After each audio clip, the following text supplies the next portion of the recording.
여러분께 상과 하나님의 말씀은 출애굽기 12장 13절에서 22절 말씀. 출애굽기 12장 13절에서 22절 말씀 교독하겠습니다. 제가 먼저 봉독합니다. 출애굽기 3장 13절. 모세가 하나님께 아뢰되 내가 이스라엘 자손에게 가서 이르기를 너희의 조상의 하나님이 나를 너희에게 보내셨다면 그들이 내게 묻기를 그의 이름이 무엇이냐 하니 내가 무엇이라고 그들에게 말하리이까. 하나님이 모세에게 이르시되 나는 스스로 있는 자이다. 또 이르시되 너는 이스라엘 자손에게 가르치기를 스스로 있는 자가 나를 너희에게 보내셨다. 하나님이 또 모세에게 이르시되 너는 이스라엘 자손에게 이같이 이르기를 너희 조상의 하나님 여호와 곧 아브라함의 하나님 이삭의 하나님 야곱의 하나님께서 나를 너희에게 보내셨다 하라. 이는 나의 영원한 이름이요 대대로 기억할 나의 칭훈이라. 너는 가서 이스라엘 장로들을 보고 그들에게 이르기를 여호와 너희 조상의 하나님 곧 아브라함과 이삭과 야곱의 하나님 너희에게 나타나있으되 내가 너희를 돌보아 너희를 도와 너희가 애굽에서 당한 일을 확실히 고하노라. 내가 말하였거니와 내가 너희를 애굽의 고난 중에서 인도하여 내어 젖과 꿀이 흐르는 땅 곧 가나안 족속, 헷 족속, 아모리 족속, 브리스 족속, 히위 족속, 여부스 족속의 땅으로 올라가게 하리라 하셨다 하면 그들이 내 말을 들으니 너는 그들의 장로들과 함께 애굽 왕에게 이르기를 우리의 사랑하는 하나님께서 우리에게 말하셨으되 우리가 우리 하나님 여호와께 제사를 드리라 하오니 사흘 뒤쯤 광야로 가도록 허락하소서 하라.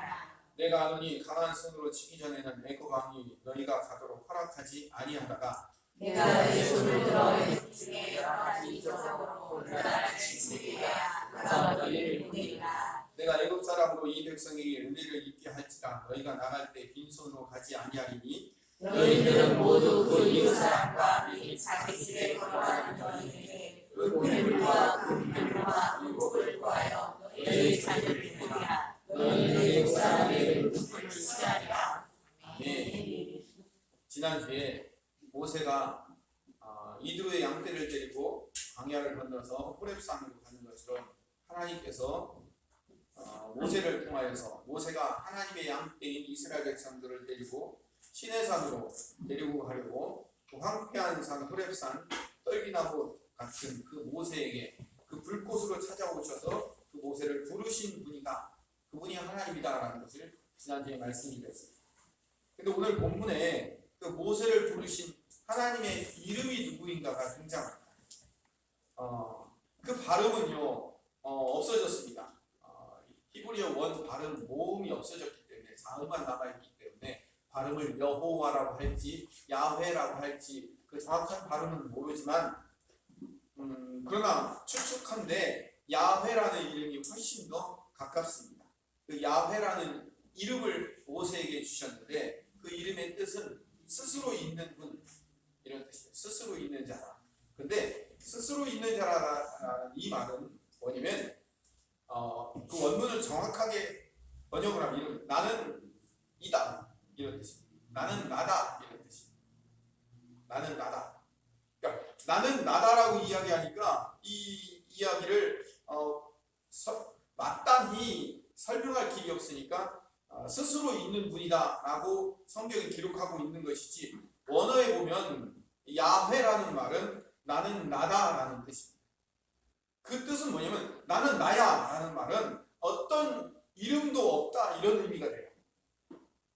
모든 피조물들에게 창조주이며 전능자인 내가 너희들에게 이름을 지어줄 수는 있지만 너희들이 내 이름을 지을 수는 없어 이런 뜻이죠. 이름을 주는 것은요 이름을 받는 자가 이름 주는 자에 의해 지배당한다는 뜻이에요. 그러니까 이름을 준다는 것은 뭐냐면 이름을 주는 자가 이름 받는 자를 지배하는 거예요.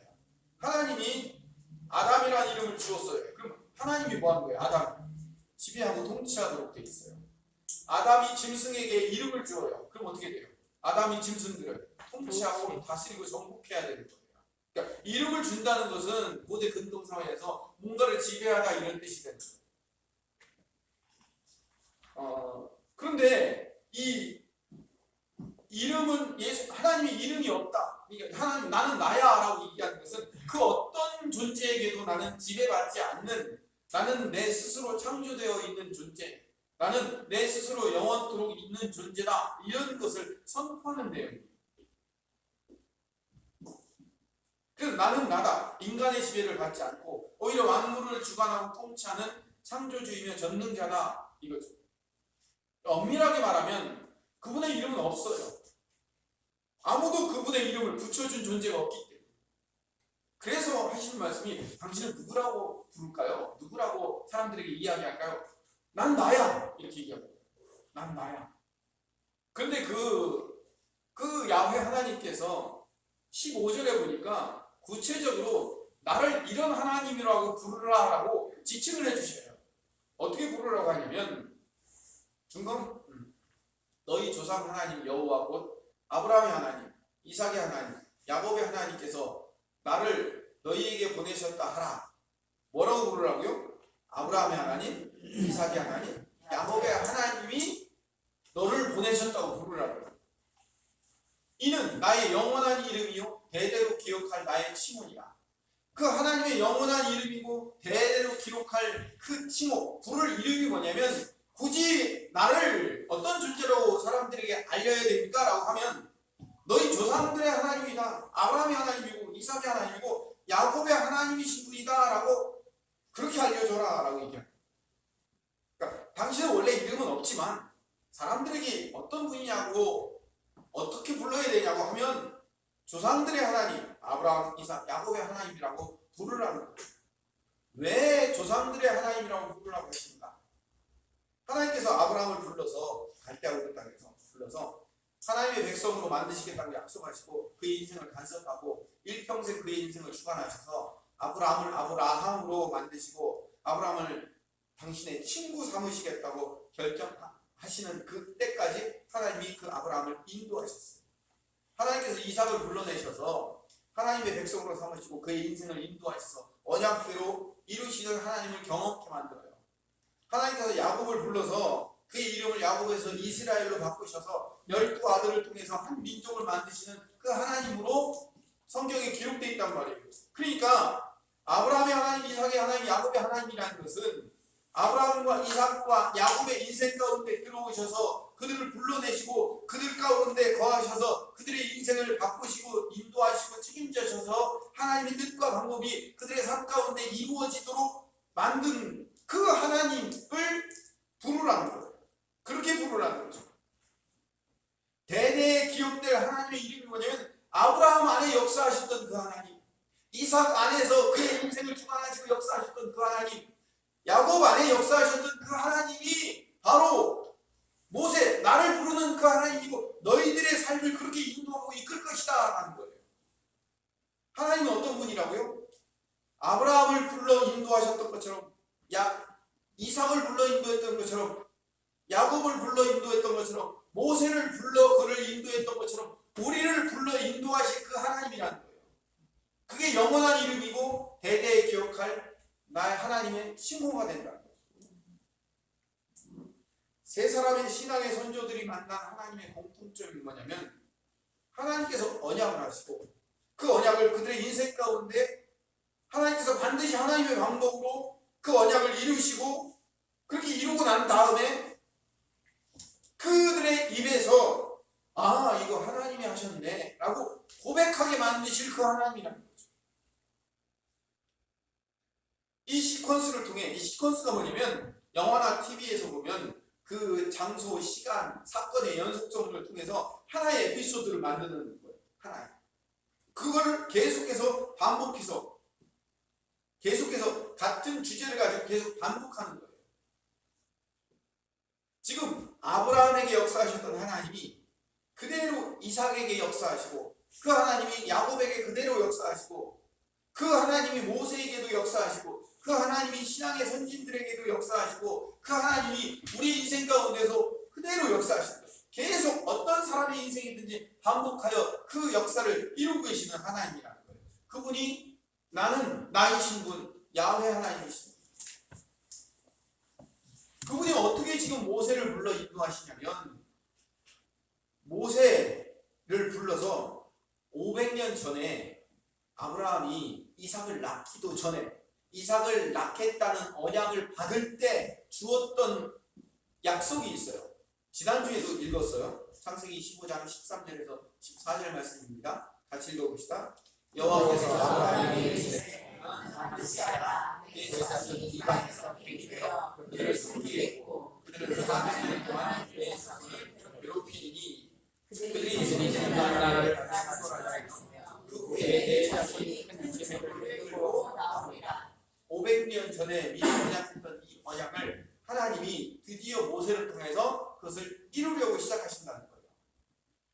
이 시퀀스가 이루어지는 거예요. 모세에게도 아브라함에게 이삭에게 야곱에게 이루어졌던 그 언약이 지금 모세를 통해서 이루어져서 하나님의 하나님 되심과 하나님의 일하심과 하나님의 그 언약 지키심이 드디어 그 인생 가운데 이루어짐으로 말미암아 하나님의 구원하심을 경험하며 그 구원을 경험한 하나님의 일하심을 경험한 하나님의 백성들이 이거 하나님이 하셨네요 라고 하나님 앞에 고백하는 것이 뭐라고요? 하나님께 영광 돌리며 하나님을 찬양하는 일이라는 거죠.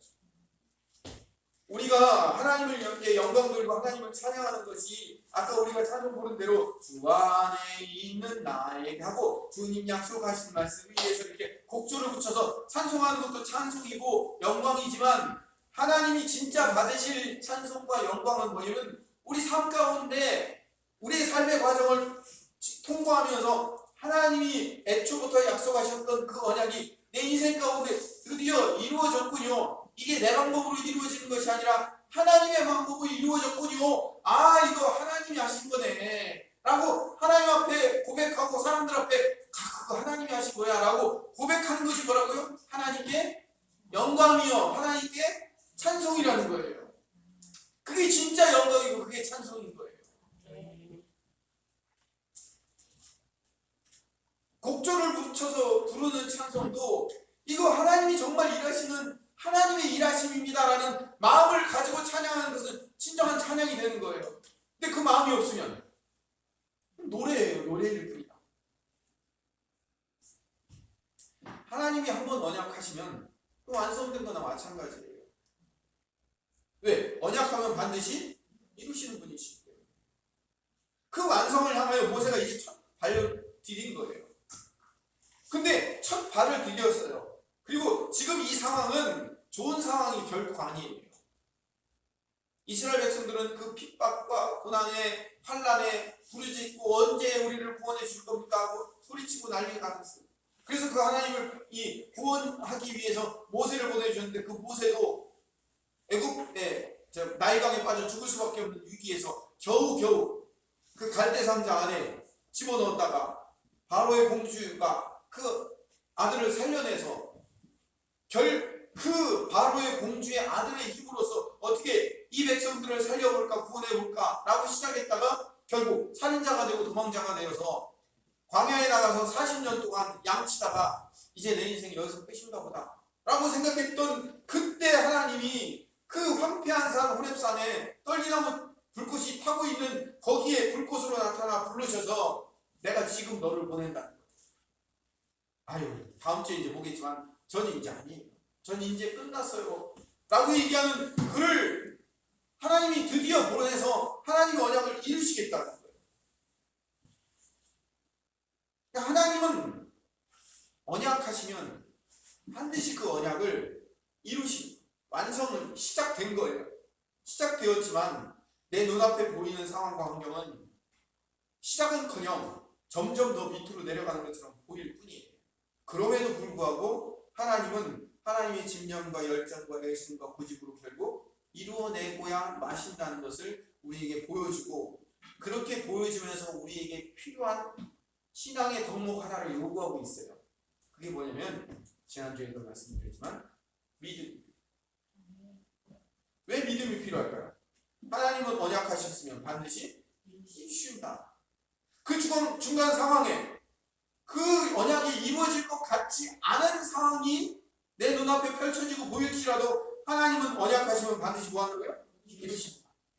거기에 대한 믿음이 필요합니다. 하나님이 우리에게 요구하는 것은 믿음입니다.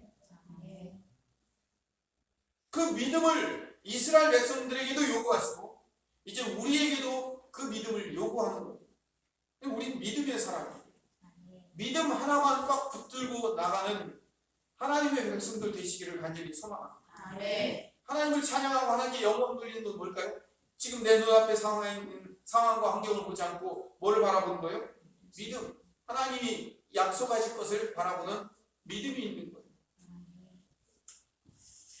아브라함에게 주신 창세기 15장의 언약에 모세가 그대로 그 모세를 통하여 성취될 것을 약속하셨어요. 그리고 그것이 이루어지는 거예요.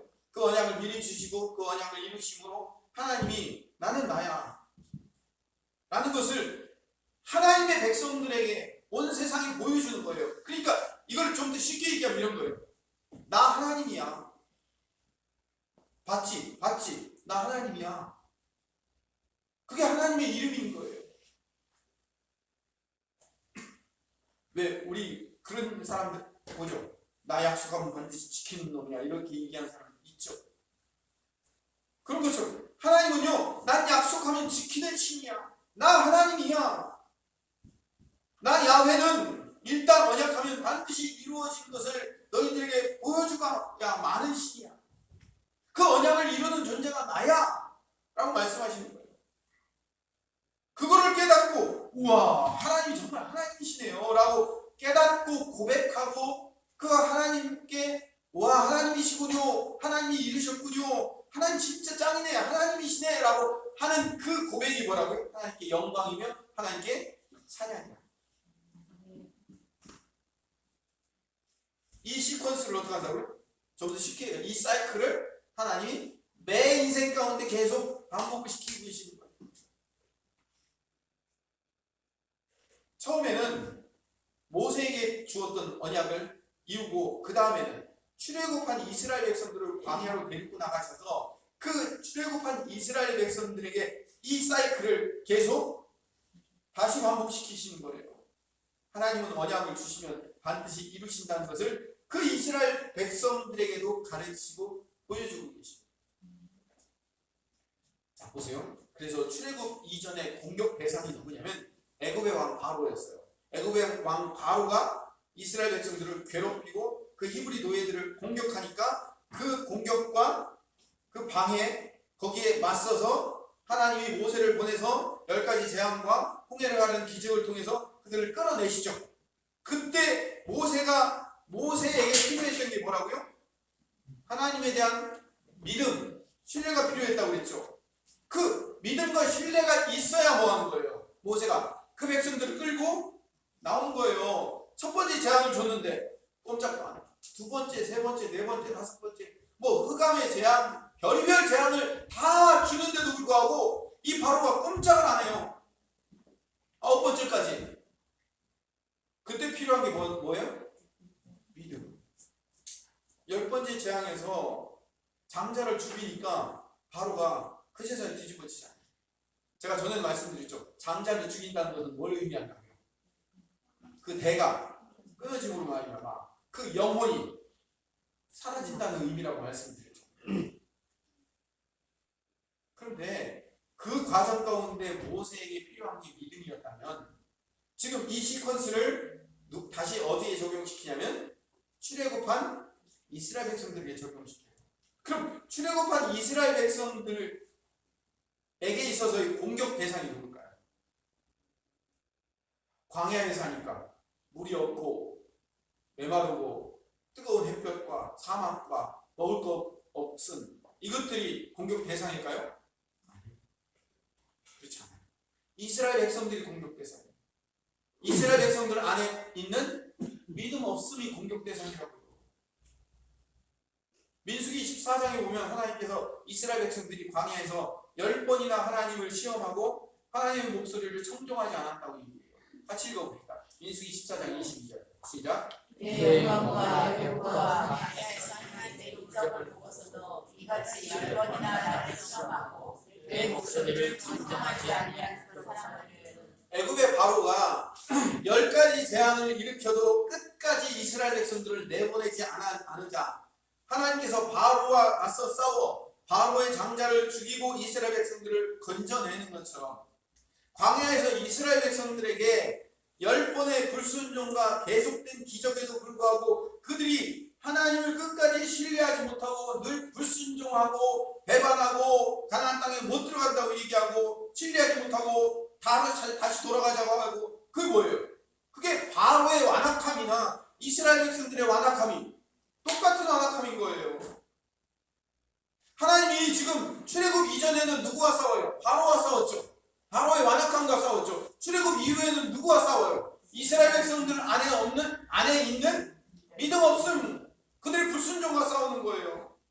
1년 동안 시내산에서 율법 받고 바로 가데스 바네아로 올라갔어요. 12명의 정탐꾼을 파송하니까 10명의 정탐꾼이 뭐라고 얘기해요? 우리는 그 땅을 들어갈 수 없다고. 그 땅은 저주받은 땅이라고.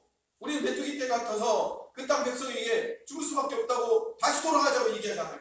이게 뭐예요? 이게 완악함이잖아요. 바로의 완악함이나 이스라엘 백성들의 완악함이나 틀린 게 뭐가 있어요? 똑같지요. 23절에 같이 읽읍시다. 시작. 내가 그들의 조상들에게 밟고 오지 못하게 하시고 또 나를 멸시하는 사람 한 사람도 그것을 보지 못하게 하리라. 10가지 재앙을 일으킴에도 불구하고 끝까지 그 완악함을 주장하고 있다가 장자가 죽자 바로가 마음을 바뀌죠. 이스라엘 백성들도 10번이나 거역을 하고 또 기적을 보여줘도 또 거역을 하고 그런 계속된 거역과 불순종과 반항 속에 결국 어떻게 돼요? 불뱀에 물려서 그 불순종으로 말미암아 다 죽잖아요. 바로의 장자가 죽은 것처럼 1세대 이스라엘 백성들을 몽땅 다 죽이신 거예요. 10가지 재앙과 홍해를 건너간 그 기적을 경험했던 그 1세대 이스라엘 백성들이 죽어나가는 거예요. 광야에서. 그리고 오히려 그 10가지 재앙과 홍해의 기적을 경험하지 못했던 어려서 경험했기 때문에 그 기억이 희미하거나 아예 광야에서 태어나서 기억하지 못했던 그 순종하는 2세대 이스라엘 백성들을 데리고 가나안 땅으로 들어가시다.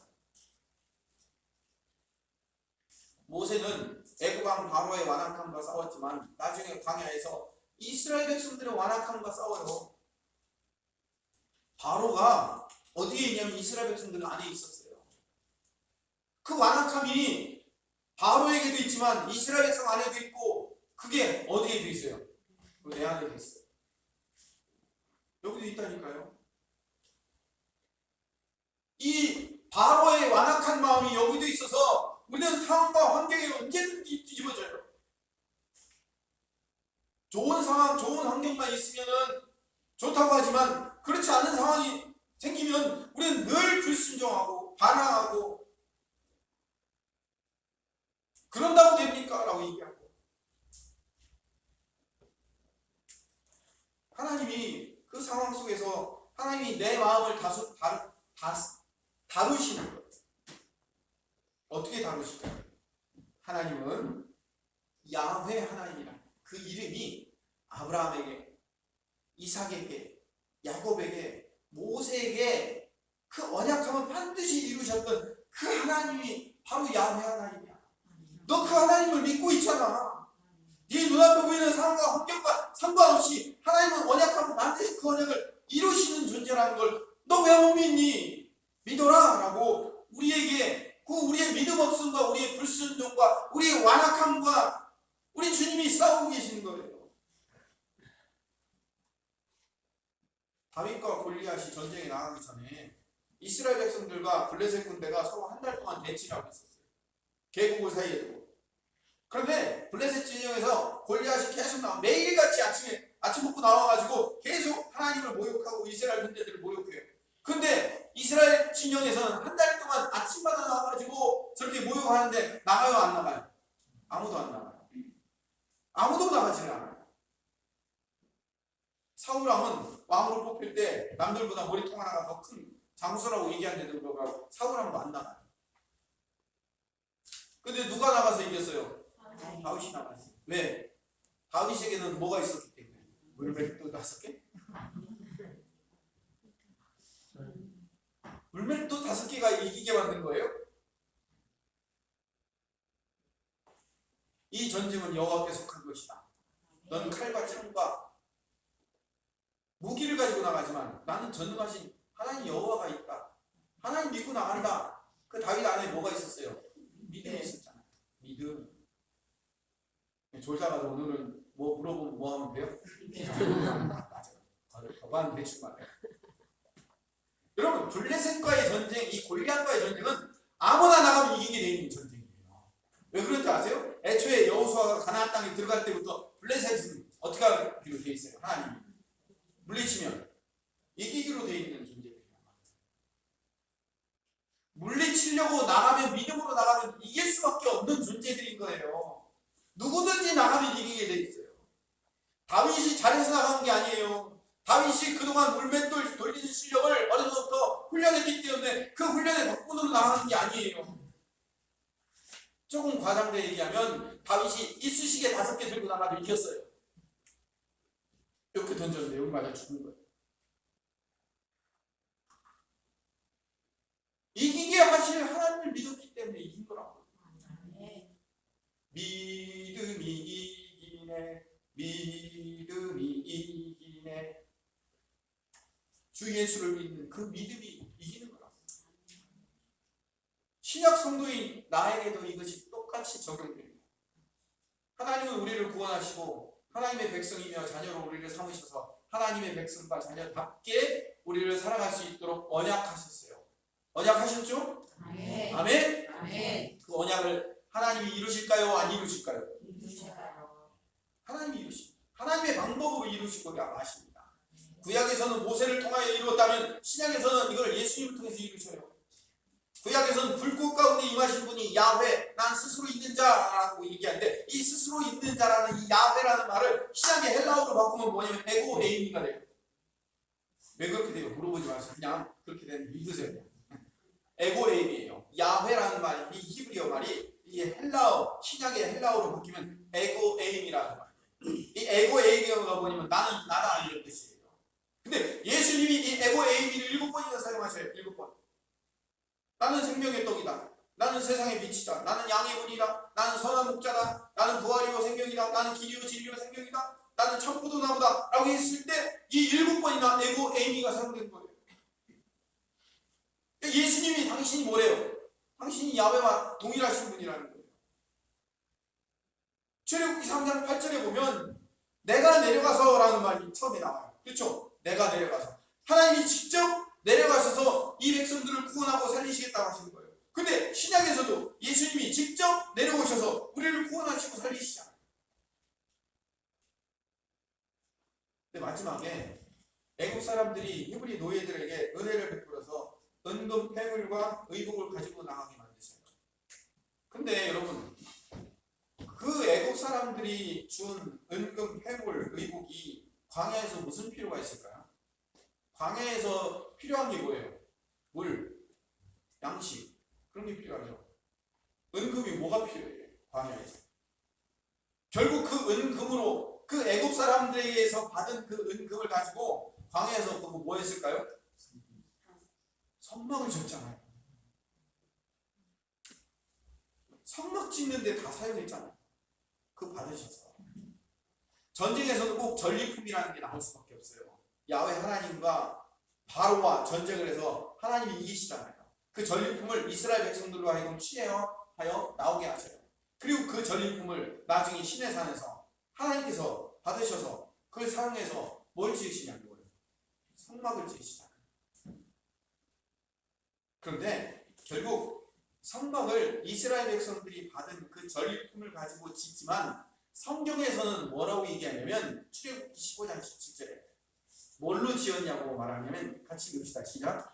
주께서 백성을 인도하사 그들의 기업을 삼으시니 여호와여 이는 주의 처소를 삼으시려고 예비하신 것이다. 주여 이것이 주의 손으로 세우신 성소로다. 뭘로 지었냐고 말하냐면 하나님의 백성을 끌고 와서 그 하나님의 백성으로 하나님의 성전을 지었다는 거예요.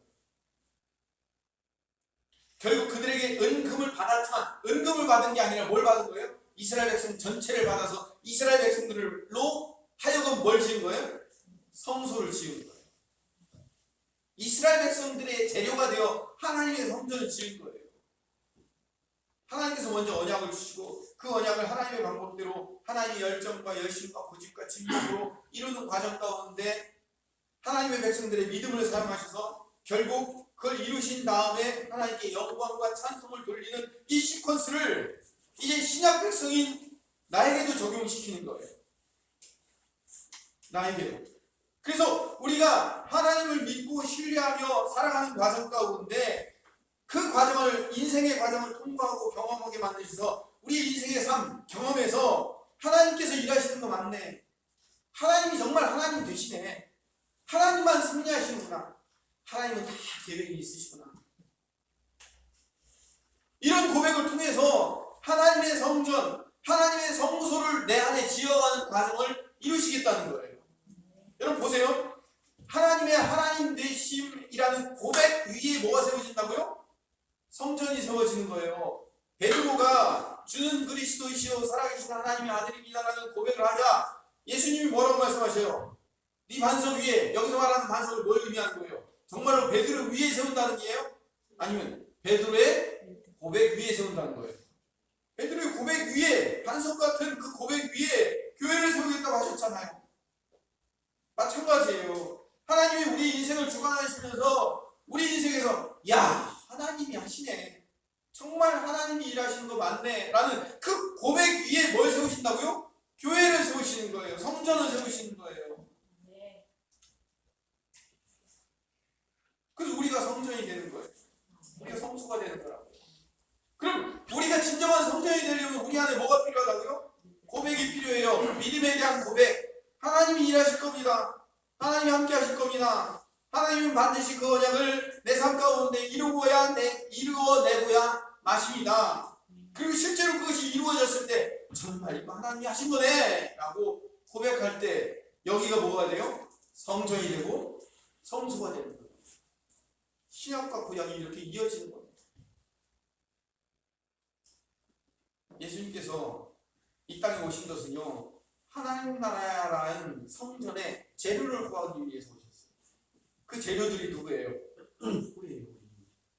마귀와 싸워서 승리한 은급 패물들이 바로 우리란 말이에요. 그래서 요한계시록에서 보면 요한계시록 21장에 하늘에서 예루살렘 성전이 등장하는데 12보석으로 등장하죠. 그 12보석이 누구예요?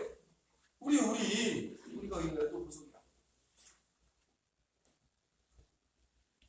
하나님은 반드시 우리 인생 가운데 일하십니다.